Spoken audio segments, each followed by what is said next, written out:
Welcome to tuitionprep.com, and today we are looking at angles in a clock.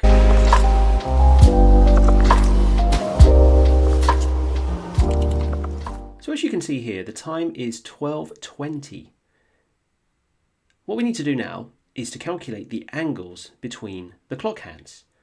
Now you may ask yourself, well, which angle are we talking about? Because there are two angles here. There is a larger angle and there is a smaller angle. Well, there you can see the two angles clearly displayed. There is the smaller angle, which was in blue, and it goes from approximately between the 12 and the 1 all the way around to the 4. And the angle in the kind of orangey red colour will go from the 4 all the way around, just slightly beyond the 12 o'clock sign. Now, just as a kind of side note, I wonder if you can tell me what the name of the angle is in blue. Well, we can look at it and we can see that it's approximately bigger than 90 degrees. So we can say that it is an obtuse angle, and therefore the angle opposite in sort of this orangey red colour we can call a reflex angle. So an obtuse angle is bigger than 90 degrees but less than 180, whereas a reflex angle is bigger than 180 degrees. So you might be wondering, well, what do we call an angle that's less than 90 degrees? Well, that's called an acute angle. So we are going to focus on the obtuse angle in blue, and we're going to try to calculate that angle. So as you can see here, here's another way to look at the clock, and we've just represented the angle right there. Okay, but we're not going to use that model, we're going to use this one here. Now what I'm going to do, I'm going to draw some lines onto the clock face, and there's the first one there, goes straight up from the center point all the way up to the 12. And I'm going to add one there, and as you can see there, it goes straight from the hour hand all the way up to the top there. Here comes another one, and as you can see, that goes straight from the center point all the way up to the 1, and to the 2, and to the 3, and to the 4. Now, what are we going to do with that information there? Well, what we're going to try to do is divide the clock up into smaller segments. Now, I know that a clock has 360 degrees. A full circle we can call 360 degrees. And what I want to do is to try to divide those 360 degrees up around the clock. What number do you think will be a good number to divide by? Well, I know there are 12 numbers around the clock, so I'm going to divide by 12. And to do that, I'm going to use the bus stop method, which is there. So what I'm going to do is do 360 divided by 12. So I cannot take 3 and share 3 amongst 12, or share equally 12 ways. So what I'm going to do, I'm going to look at it from the point of view of 36. 36 can share nicely into groups of 12s.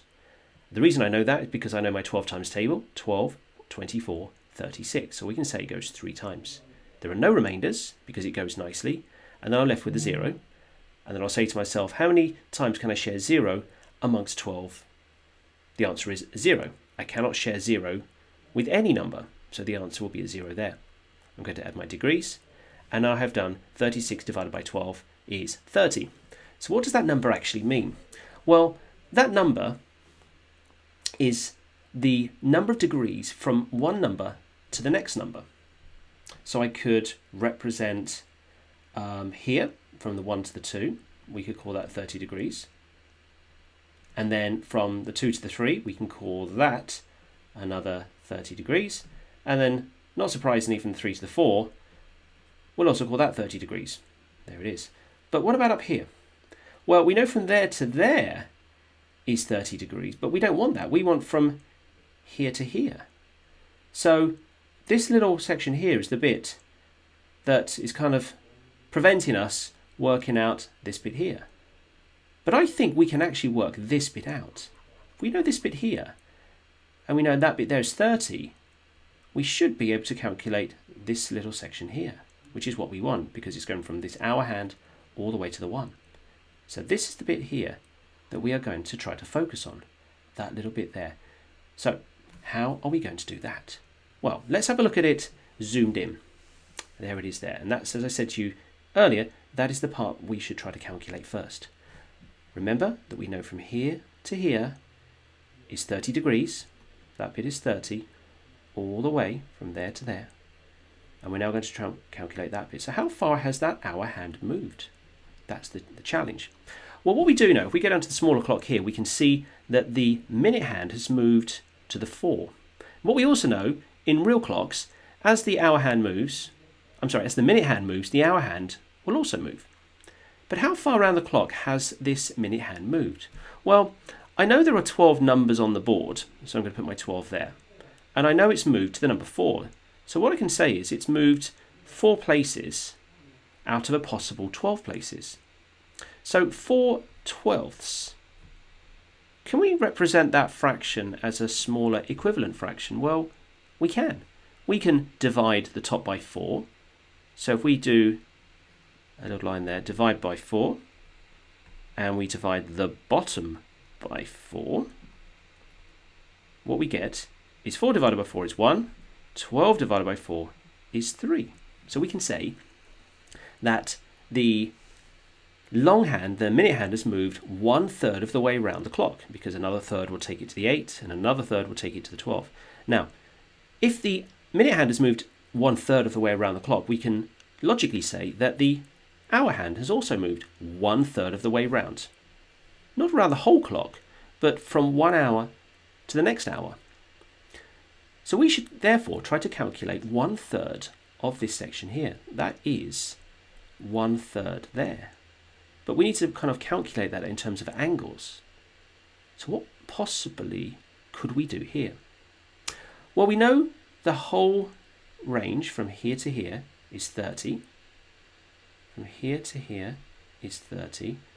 So 1/3 of 30 would probably be a good way to calculate the next step. 1/3 of 30. What I like to do with a fraction of a number, I put a times there, and I like to put a divide there. And I do it that way. So I say 30 times 1 is 30. Take that answer of 30, now divide it by 3. 30 divided by 3 is 10 degrees. So we can say that this section here is 10 degrees. 10 degrees. So let's go back to our early one here. If that's 10 degrees there, and that's 30 there, 30 subtract 10 will give us 20 degrees in there. So we can finally say that the answer is 30 degrees plus another 30 degrees plus another 30 degrees plus the smaller 20 degrees that we've just calculated. And 30 plus 30 plus 30 is 90. 90 plus 20 is 110 degrees. And there is our final answer. So the final answer is 110 degrees. If you found this video useful, please subscribe to the channel or go to tuitionprep.com for more information.